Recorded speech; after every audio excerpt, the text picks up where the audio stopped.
Hello there, future scientists, and welcome. I'm Professor Paz, and I am so excited you're joining me in the lab today for a grand adventure. Today, we are on a top-secret mission. We're going to find out what everything, and I mean everything, is made of, from your toys to the juice in your cup.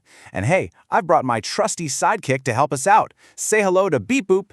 He's got a really important question for us. That's it, Beep Boop. What is everything made of? You know, the trees, the lakes, even you and me. Well, the answer is one amazing word. Matter. That's right. Matter is all the stuff in the universe. It's anything that has mass and volume. But hang on a second. What do those words even mean? Okay, let's figure this out. Mass is just a sciencey way of saying how much stuff is packed inside something. So think about your favorite book. Its mass is all the paper and the ink that make up its awesome story. And volume? Well, that's just how much space that book takes up on your shelf. A huge tree has way more volume than a little tiny rock because it takes up more room. See? So anything that has mass and volume is matter. And guess what? Matter comes in three main types, or states. Let's go check them out. First stop on our adventure, the world of solids. Let's find out what makes something a solid. Okay, so the biggest thing to remember about solids is that they hold their own shape. A book is a solid. If you move it from a shelf to a table, it stays book-shaped, right? A rock is always a rock, and your favorite toy is still your favorite toy, no matter where you put it. So what's the deal with solids? Well, number one, they hold their own shape. Number two, they don't flow around like water. And number three, try squeezing a building block. They're really hard to compress, which is our science word for squishing something into a smaller space. It's not easy at all. Beep Boop, that is an awesome question. Yes, think about it. Those little candy sprinkles hold their shape, don't they? And they definitely don't flow all over your ice cream like hot fudge would. They are totally solids. All right, junior scientists, let's keep moving. We're leaving the world of solids and splashing right into the zone of liquids. Now, liquids, they're a little different. They do not hold their own shape. Instead, a liquid will always take the shape of whatever you pour it into. So if you pour water into a tall glass, it becomes tall. If you pour it into a square swimming pool, the water becomes a giant square. Pretty cool, huh? So let's break it down. Liquids take the shape of their container. The biggest difference from solids is that they can flow.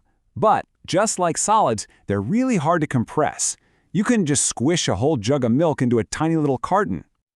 And for a perfect picture of flowing, just imagine yummy, sticky syrup pouring from a bottle and spreading all over your warm pancakes. That's a liquid doing its thing. Okay, get ready. Our final stop is a bit tricky, mostly because you usually can't even see it. Welcome to the Chamber of Gases.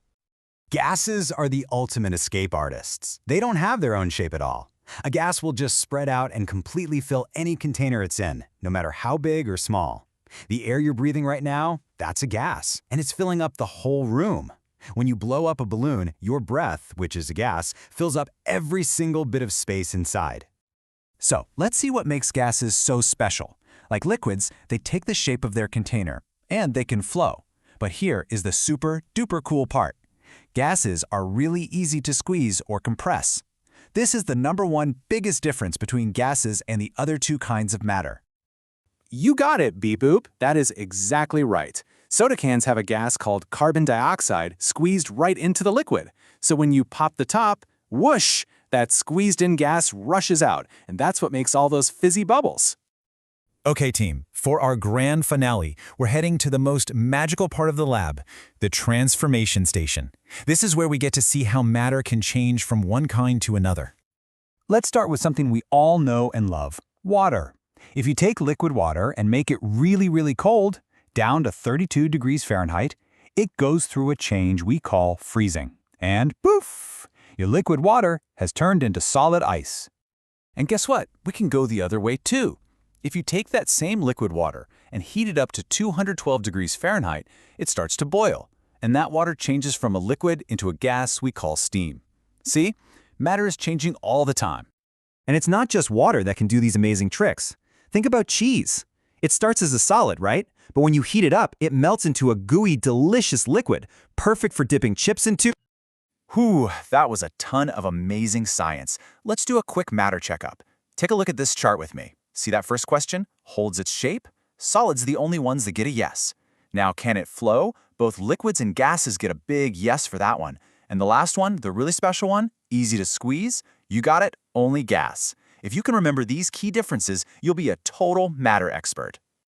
You all did an incredible job today in the Matter Lab. You are officially matter experts. So now I have one last mission for you.